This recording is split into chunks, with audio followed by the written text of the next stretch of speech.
Physical refining செய்யப்பட்ட SKM Poorna rice brand oil. சட்டசபை தேர்தலில் அதிமுக தலைமையிலான தேசிய ஜனநாயக கூட்டணி 3ஆம் இடத்துக்கு தள்ளப்பட்டது. 47 இடங்களில் வென்ற அதிமுக இப்போது 2ஆக பிளவுபட்டு நிற்கிறது. பொதுச் செயலாளர் பழனிசாமி உத்தரவை மீறி நம்பிக்கை தீர்மானத்தில் முன்னாள் அமைச்சர் வேலுமணி தலைமையில் 25 MLAக்கள் தமிழக வெற்றிக்கழக அரசுக்கு ஆதரவாக ஓட்டு போட்டனர். பழனிசாமி தலைமையிலான 22 MLAக்கள் மட்டுமே கட்சி நிலைப்பாட்டின்படி எதிர்ப்பு தெரிவித்து ஓட்டளித்தனர்.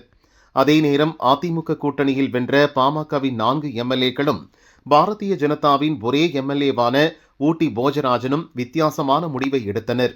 அவர்கள் பழனிசாமியின் முடிவுக்கு மாறாக நடுநிலை வகித்தனர். இதன் மூலம் அதிமுக கூட்டணியில் நாங்கள் இல்லை என பாரதிய ஜனதாவும் பாமகவும் உறுதிப்படுத்திவிட்டன. இன்னொரு பக்கம் தேர்தலுக்கு முந்தைய பாரதிய ஜனதா பாமகவுடனான கூட்டணி முடிவுக்கு வந்துவிட்டதாக வேலுமணி தரப்பு வெளிப்படையாக அறிவித்தது.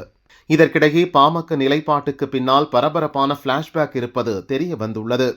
இது தொடர்பாக பாமகவின் முக்கிய நிர்வாகி ஒருவர் கூறுகையில், அதிமுக பிளவுபட்டுள்ளதால் இனி அதன் தலைமையிலான கூட்டணியில் இருப்பதில் எந்த பலனும் இல்லை.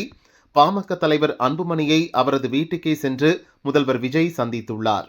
அப்போது விஜயும் அன்புமணியும் பல விஷயங்களை அலசினர். விஜய் அரசியல் பாணி அன்புமணிக்கு பிடித்து போய்விட்டது. இதனால் தாவேகவுடன் இணக்கமாக செல்ல அவர் முடிவு செய்துள்ளார். எனவேதான் சட்டசபையில் விஜயை எதிர்த்து ஓட்டு போடவில்லை என்றார்.